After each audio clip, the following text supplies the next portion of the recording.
another redo. Unlike my defense of The Happening, the writing wasn't the problem in my original review. The video just looked like shit. The lighting was terrible, the background noise was bad, and I looked like I was falling asleep. So, with Season 4 coming out, who knew that a show based on the My Little Pony franchise would become so popular not only with its intended demographic of little girls, but with adult males as well? Well, this show certainly did. Friendship is magic, despite the premise of a bunch of magical talking ponies that go through adventures so they can learn a moral about friendship, has become one of the biggest cultural phenomenons of the decade so far. And most of its fans are not little girls, but adult males who have been dubbed bronies. And whether you're a brony, a Pegasister, or just enjoy the show but aren't technically a fan, there's one episode that everybody hates, and that is The Mysterious Ne'er-Do-Well. Yeah, of the 65 episodes so far, and a movie, there is really only one that pretty much everyone agrees was completely awful, and that would be Ne'er-Do-Well. But that's the thing, everyone has gone over why that episode sucked. I'll give you some links in the description to some of the best I've seen. The only other episodes I personally hate is one that's very love it or hate it, and that would be the Season 1 episode, Feeling Pinkie Keen. So let's jump in. The episode starts with Twilight trying to turn certain items into other certain items that ends with Spike getting hit on the head because comedy. Spike, this magic needs our full attention to make it happen. There's no other way. You were the one who got distracted, not him. Stop blaming him for everything, you dumb little... We see Pinkie Pie wearing an umbrella hat and acting worried. Her tail seems to be shaking and Twilight asks what's going on. The twitching means my pinky sense is telling me that stuff's gonna start falling. You two better duck for cover. Odd. I don't remember your tail twitching when this happened. It's not gonna rain. Why, there's barely even a cloud in the tree. So, how does this work? I mean, stuff falls all the time. Leaves, ponies, rain, snow. And how far does this sense go? Does it only go off if something falls in Ponyville, or is it all over Equestria? Does it only happen if Pinkie is going to be near it? Why does it happen? How does she know? Is she just always near something when it's about to fall? Seriously, we are 2 minutes into this episode and there's already so much wrong with it. After the theme song, we see that the frog belonged to Fluttershy, who I'm pretty sure shouldn't be able to hold up that car, but I'll let it pass. She was taking the frogs to Froggy Bottom Bog, but she forgets the one that landed on Twilight, which seems like something she wouldn't do. But whatever, Spike automatically believes in the Pinkie sense, but Twilight is more skeptical, even after she falls in a ditch after Pinkie's tail twitches again. If Pinkie's a-twitching, you better listen. My ears are floppy, my ears are flopping. What does that mean? I'll start a bath for you. Huh? A bath? This thing keeps on getting more ridiculous by the minute. So not only did Pinkie know that it would be Twilight that got hit by the mud, but she didn't even try and warn her. Some friend. Twilight gets a bath and Pinkie explains what her Pinkie sense means, but never explains how it works or how long she's known about it, or anything really. When my knee gets pinchy, that means something scary's about to happen. Is your knee pinchy now? No, but my shoulder's achy. That means there's an alligator in the tub. Okay, that was hilarious. Twilight's face completely sells it. This is Gummy. He's her toothless pet alligator, but he really doesn't have any purpose in the episode, so moving on. Twilight tries to explain how magic and her Pinkie sense aren't the same thing. I love how they put this soapbox joke in here. It's so unsubtle, it's brilliant. But Pinkie still believes in her sense, especially after she has another feeling and Twilight gets hit by a door. I don't believe this. You don't believe because you don't understand. You don't understand. You said yourself these are completely random. Some people have said that this episode is a metaphor for Christianity versus atheism, and it constantly preaches that the Christianity side is right.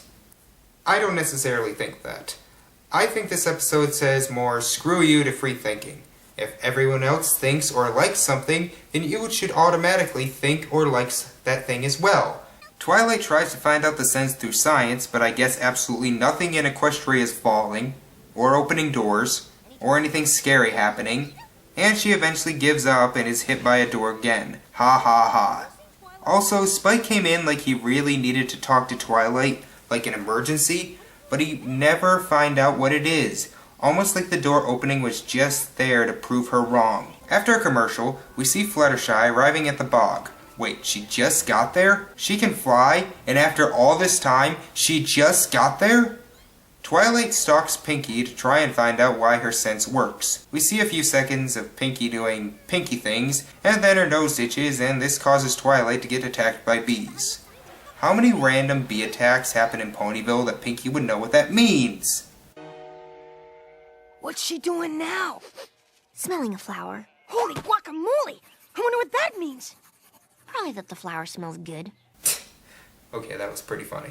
Twilight sees that Pinkie has the opening door symptoms and then falls into Applejack's new cellar. How opened by itself, since Applejack was at the bottom of the stairs, I don't really know. Determined, Twilight sees that Pinkie's tail is twitching, and then this happens. Ugh, Spike, honestly, you're overreacting.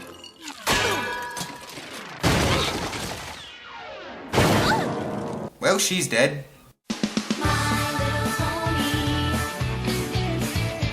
And before any fans of this episode complain, I do get the intent of this episode. It's meant to be like a Looney Tunes short, just sort of slapsticky fun, which is fine. But here's the thing.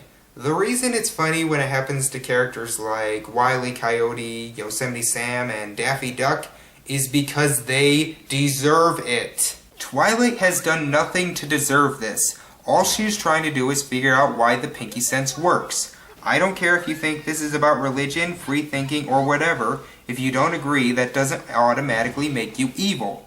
Hey, Applejack. What you doing? Taking more apples to my new apple cellar. How about you, Pinkie? Wait, you're taking apples out of Sweet Apple Acres just so you can take them back? Pinkie's whole body starts shaking and she somehow knows that some horrible thing will happen at Froggy Bottom Bog. How could she possibly know that? The group heads there to save Fluttershy. Wait, she's still there? And she's just now releasing the frogs?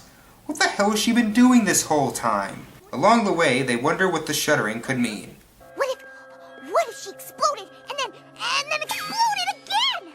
I'm still trying to figure out how she knows exactly where this will happen, but not what it means. They make it to the bog, find Fluttershy, and after seeing that nothing is wrong, Twilight begins gloating. Pinkie Pie said whatever she was shuddering about was a doozy, and the only doozy here is how right I am. But what we've shown here is that there's no point in believing in anything you can't see for yourself.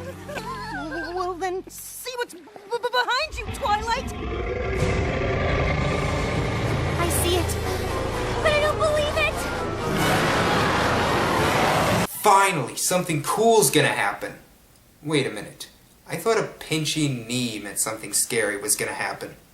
The group runs. Fluttershy, why aren't you flying? And soon they come to a dead end. Most get across, but Twilight decides to stay back for some reason. Oh, what would a brave pony like Rainbow Dash do? I can tell you she wouldn't do that. Amazing how this episode doesn't even feature Rainbow Dash, and it almost stupefies her character as much as Mare Duell did. Almost. The Hydra destroys most of the conveniently placed rocks, and Twilight must pull an Indiana Jones and do a leap of faith. So she jumps, shouldn't Pinkie's tail twitch, lands on a bubble, and hops to safety. The Hydra leaves and... Pinkie? That wasn't it. Huh? The Hydra wasn't the doozy. Huh? But What? The Hydra wasn't the doozy? How could it not be the doozy? What could be doozier than that? Dunno, but it just wasn't it.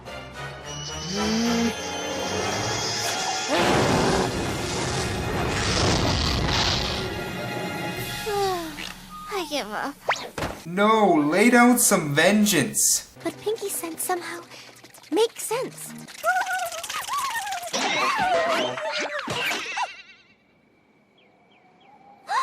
That was it! That's the doozy! Later, Twilight is getting ready to send her letter to Celestia. What's wrong, Spike? Never thought you'd see me with an umbrella hat on? Not really, no. Pinkie's tail's twitching. What else can I do? One of us. One of us. One of us. I am happy to report that I now realize there are wonderful things in this world you just can't explain. But that doesn't necessarily make them any less true. It just means you have to choose to believe in them. And sometimes, it takes a friend to show you the way. Yeah, what it should have been was this. Dear Princess Celestia, today I learned that having your own opinions are bad. Clearly, if everyone else believes that something is true, then you shouldn't go against the norm and try to figure it out for yourself. If you do, nothing but pain and misery can befall you until you change your mind. Your faithful student, Twilight Sparkle.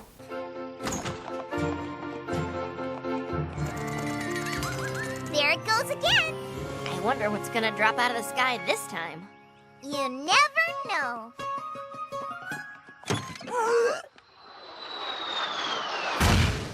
Twitchy tail?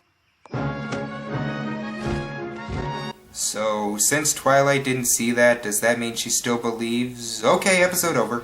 This episode didn't make any sense. The plot is contrived, the characters are either moronic or vilified, the jokes are mean-spirited, and the main plot point of this episode, the Pinkie sense, well, makes no sense. I didn't even go over everything about how this Pinkie sense doesn't work when you bring other episodes into it, like Nightmare Moon being a scary thing in the pilot, or the Avalanche in Dragonshy. Now if you like this episode for the Looney Tunes slapsticky humor, good for you, enjoy it. But I found this episode to be a mean-spirited mess. But besides this and Ne'er-do-well, pretty much every other episode ranges from fun but mediocre to freaking fantastic. So yeah, I recommend the show if you haven't seen it. At least give it a chance. Not every adult male fan of the show is insane. Thank you all for watching, and I will see you next time. Bye!